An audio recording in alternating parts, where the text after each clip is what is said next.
معزز سامعین، آج ہم آپ کو ایک ایسے عجیب و غریب واقعہ کے بارے میں بتائیں گے جو انتہائی دلچسپ بھی ہے اور مختصر بھی ہے۔ واقعہ کچھ اس طرح ہے کہ ایک شخص اپنے بیوی سے بے حد محبت رکھتا تھا۔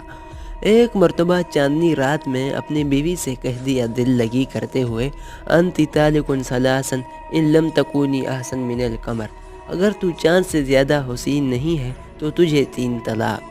یہ سنتے ہی بیوی اٹھ کر پردے میں چلی گئی۔ وہ کہنے لگی کہ آپ نے تو مجھے طلاق دے دی کیونکہ میں بہرحال چاند سے تو زیادہ خوبصورت نہیں ہوں۔ وہ شخص نے ساری رات اپنی بے چینی اور رنج و غم میں گزار دی۔ صبح کو اپنے خلیفہ کے پاس پہنچ کر پورا قصہ بیان کیا۔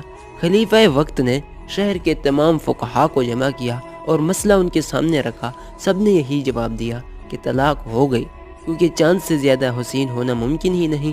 لیکن ایک عالم جو امام ابو حنیفہ